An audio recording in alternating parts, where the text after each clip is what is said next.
Cover జోబులు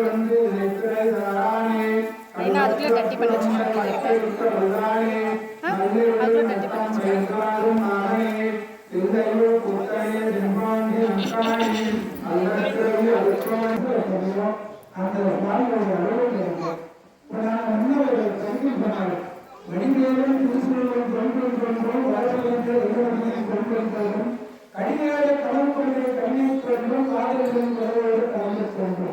அதுக்கு என்ன விளக்கம் பார்த்தீங்கன்னா இந்த வேள்வியில எல்லா விதமான தெய்வங்களும் தோன்றும். ஒன்று சிம்பிளான ஒரு விளக்கத்தை சொல்ல முடியும். நம்ம கலைஞர் வராது அப்படின்னா தாசில்தாரு மணியாளர் எல்லாமே வந்துடுவாங்க. அதே மாதிரிதான் இந்த சுவாமிக்குரிய மந்திரத்தை சொல்லும்போது எல்லா தெய்வங்களும் வந்து இழந்துள்ளோம் அப்படின்னு ஒரு அந்த பாட்டு போகும். அதுக்கப்புறம் மீனாட்சி கைப்பாடு சொல்லி திருமணத்தை சொல்லி ஒரு பாட்டு சொன்னாங்க. அம்மாவை சொல்லியது அந்த மந்திரத்தை என்ன சொல்லுவதோ அந்த இடத்துல அம்மாவை இருந்து வெளியே கேட்பாங்க. அவ்வளோ வழிமுறையுது. அப்போ அம்மாவுக்கு வரும்போது நமக்கு அமைதியாக நம்ம அம்மாவை மனசால் தியானித்து வருது. நமக்கு அதனுடைய அருள் பூர்ணமாக இருக்கும். இந்த உயர் மந்திரத்தை என்ன சொல்லுறாங்கன்னா இது 9 நவதானியங்கள் நமக்கு நிறைய தோஷங்கள் இருக்குன்னு சொல்றாங்க. அதாவது எனக்கு செவ்வாய் தோஷம் வந்து நாக தோஷம் இது மாதிரி தோஷங்களை நம்ம சொல்றாங்க இல்லையா. இதுதான் நான் 3 வயதுல நாகப்பாலோட நாகசம்பந்தம் சொல்றேன். வேலையோட ஓய்வு பண்ணணும் விடமுடன் முதல் நல்ல தீபத்திலையும் நாகவசியங்கள் தன்மையின் உண்மையாக இருந்த உடனே கொடுக்கிறாங்க. நாயிடு திங்கள் செவ்வாய் உடனடியாக சரிவான நிறைந்தவர்கள் ஆசிரியர் நல்ல அடைய நல்ல அதிகாரம் இருக்கிறது. இந்த மந்திரத்தை யாரு சொல்றாங்களோ அந்த 9 கோள்களும் நமக்கு நன்மை செய்யும் தீமை செய்யாது அப்படின்னு சொல்றதை கேட்டா கூட நமக்கு அது நமக்கு நன்மை செய்யும் அப்படின்னு சொல்லி ஞானசம்பந்தர் நேர கடவுள் நேர கடவுள் அவர் கைலாயத்திலிருந்து அனுப்பப்பட்டவர். நாம ஒரு வார்த்தை சொல்லணும். மாதவிட ஆயிட்டா நம்மளுக்கு வீட்டு 3 நாள் பூஜை மூட தர மாட்டாங்க. ஞானசம்பந்தருக்கு 16 வயசுல திருமணம். அவங்க வேண்டாம் இந்த வாழ்க்கை நினைக்கிறாரு. அவருக்கு பிடிச்சவங்கிட்ட சொல்லி திருமணம் பண்றாங்க அப்பா. அவரு பாடிய மந்திரத்துல எல்லாத்திலையும் விண்ணுலகம் ஆகலாம் வினைக்கு இருக்கும் முக்கிய அடையக்கூடிய பதிவுகளை நான் சொல்லி என்னோட சொந்த வாழ்க்கையை நான் நம்பிக்கொள்ள அப்படின்னு சொல்லி சொல்லும்போது சுவாமி அசுரர் வார்த்தை சொல்றாரு. அந்த ஆச்சாரபுரம் என்ற சிறுமை மதத்தில் இருக்கிற அந்த கோயில் அந்த ஆச்சாரபுரத்தில் தான் ஒரு திருமணம் நடக்குது. அப்போ கருவறை வந்து ஒரு கோயில் சொல்றது. அந்த திருமணத்துக்கு வந்து அத்தனை பேரையும் கையாத்திர சுவாமி சொல்றவங்க கூடாதவங்க சும்மா எட்டி பார்க்கறவங்க எல்லாரும் கையாத்திர இருக்கிறார். தன் மனைவி தானும் கையாளத்தை போக சொல்றாரு. தன் மனைவி பிடிச்சிட்டு கையாளத்தை போலான்னு திரும்புறாரு. ஒரு பெண்மணி வந்து அழகாங்க. அம்மா ஏன் அவரை நிற்காதவங்க நின்று போங்க அப்படின்னு ஞானசம்பந்தர் சொல்றார். சுவாமி நான் மாதவிடாய் ஆகிட்டேன்னு எப்படி போட்டோம் அப்படின்னு அவங்க சொல்றார். அங்க இருக்கிற குளத்துல குளிச்சுட்டு வந்தாரு. குளிச்சுட்டு வந்தாரு. திருநெல் வச்சாரு. குளிச்சு போகணும்னு குளிச்சுட்டு திருநெல் வச்சா தீட்டு போச்சு. மன்னியமாக நீர் வாணியமாக இந்திரமாக தீர்க்கப்படவில்லை. தந்திரமாக நீர் சமயத்தோட செல்வாக வாங்கி வந்து வாழ அப்பேற்பட்ட ஆற்று வருது. எந்த பெண்களாக இருந்தாலும் சரி எப்பவுமே மாதவிடாய் ஆனாலும் கூட பரவாயில்ல. குளிச்சா நிற்கிறப்ப திருநெல் வைக்கணும். திருநெல் வைக்கணும் ஒன்றும் பிரச்சனை இல்லை. நம்ம பின்னாடி சேர்ந்து போனீங்கன்னா 1 வயசு குழந்தையிலிருந்து 3 வயசு இருக்கிறவங்க எழுதலாம். நெத்திலப்ப அழகா திருநெல் பார்க்கலாம். எந்த ஒரு வயசு பையனோட திருநெல் பார்த்தாலும் ஒரு ஆண் மகனுக்கு கெட்ட எண்ணங்கள் மனசுல தோன்றா. அந்த நெத்தி பார்த்த உடனே அந்த மகாலட்சுமி வாய்ப்பு அந்த குழந்தைக்கு அவருடைய எண்ணங்கள் வரும். அதனாலதான் நெத்திலப்ப திருநெல் வச்சிருக்கோம். சாதாரண நெத்திலப்ப திருநெல் வச்சுக்கணும். நெத்தி பாரு சாதாரண இருக்கிறாரு. அதனால திருநெல் வச்ச சரி. அதனால நீங்க கண்டிப்பா சொல்ற அதை செய்வது ஒரு பெரும் புண்ணியம். அடுத்தபடியாக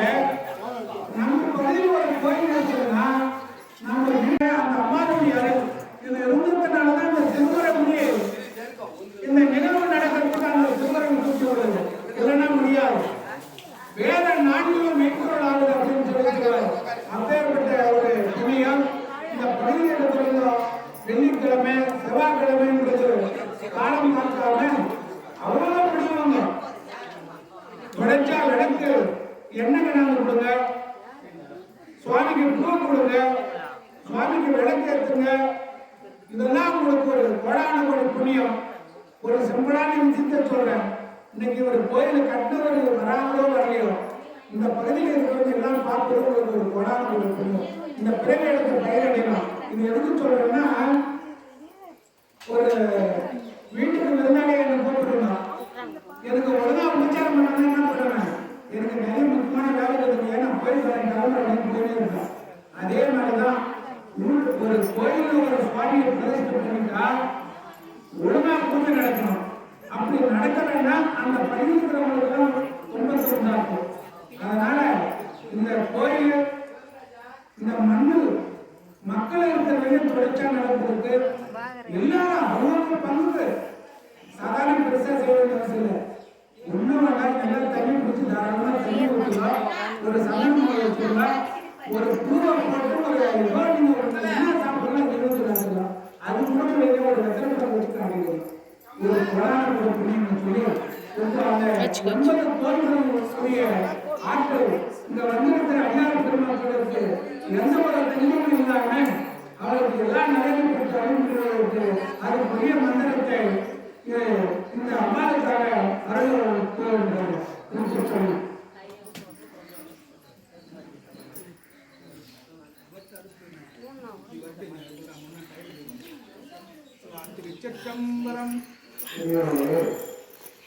உட்கார் கவி சிட்டி தான் உட்காரு.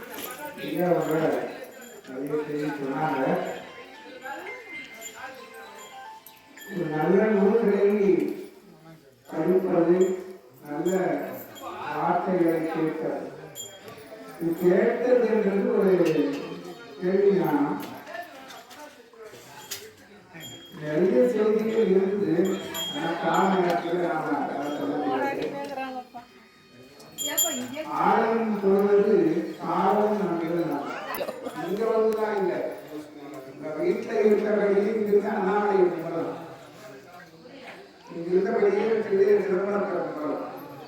அந்த திசையை நோக்கி அந்த தளத்தை நாம் நினைத்து வழங்கினாலே போதும். பெரிய அண்ணாமலை போக முடியுமா? நினைத்தாலே முக்தி கொடுக்கக்கூடிய ஒரே தளம் அண்ணாமலை. அண்ணாமலைக்கு நாம் நடந்து போக முடியுமா? முடியாது. அதாவது இருந்த இடத்திலேயே நினைப்பதற்கு பலன், நல்லதை நினைக்கமானவே நிறைய பலன் கொடுக்கும். நினைப்புக்கே பலன், நினைப்புக்கே பலன். அதனால கோயில் இல்லாத ஊருக்கு தீர்க்க வேண்டாம். ஊருக்கு இருந்தா ஒரு கோயில் இருக்கணும், ஒரு தெருவில் இருந்தா ஒரு தெருவுக்குள்ள ஏதாவது ஒரு கோயில். இதுதான் நம்ம முன்னோர்கள் வாழ்ந்த வாழ்வு. காலையில குளிச்சுட்டு தெருவில் நின்று அந்த பக்கம் நின்று கோயில வாழ்ந்துருவாங்க பெரியவங்க. கோயிலுக்கு போய் வர முடியாது, மேலே இருக்கும்.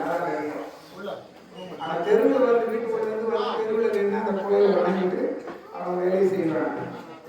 அதனால இந்த சுற்றுப்புற சூழல் அமைதி, அமைதியான இடம். இங்கே ஆலயம் அமைந்திருப்பது ஏதாவது ஒரு மகான்கள் அமர்ந்திருந்த இடத்துல தான் ஆலயம் இருக்கும். சும்மா எங்கன்னா கோயில் கட்ட முடியாது. நமக்கு தெரியாத காலத்துல எப்பவோ முன்னோர்கள் காலத்துல இங்கே ஏதாவது ஒரு மகான் இருப்பான், ஒரு ஞானி வாழ்ந்திருப்பான். அப்படியேப்பட்ட ஒரு ஞானிகள் எழுந்து இருந்த இடத்துலதான் ஒரு கோயில் உருவாகும். எல்லா இடத்துலையும் வீடு கட்டிடலாம், எல்லா இடத்துலையும் பில்டிங் கட்டலாம்.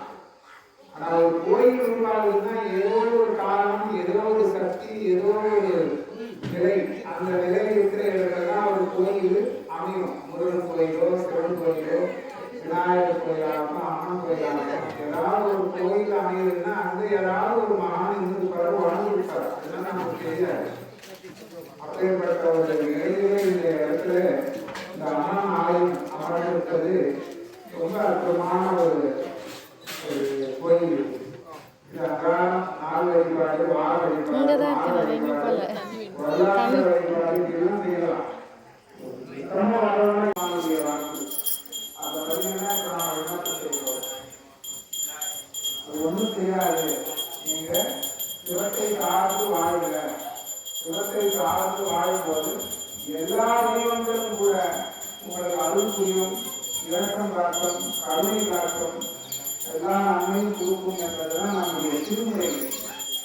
அந்த திருமுறைகளை சொல்லாதது இங்கே எதுவும் சொல்லப்படுறது. நல்ல நூல்களை படிக்கணும்.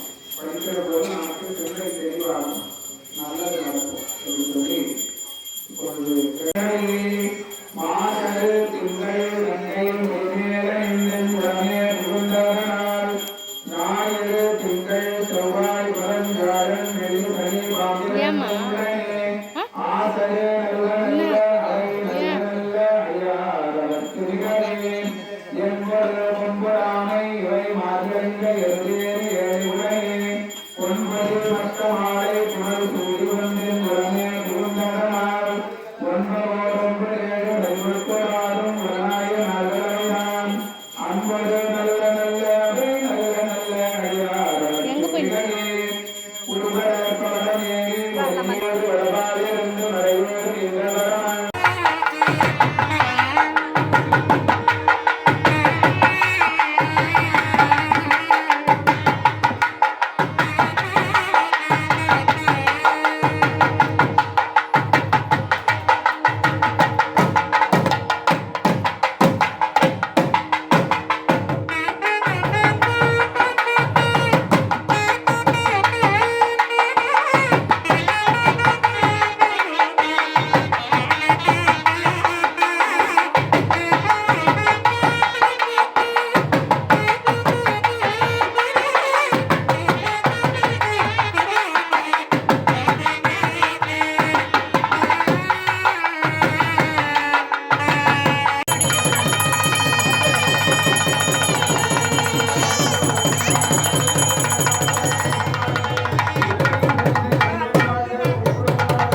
ஓம் பண்ணிக்கோ பவி.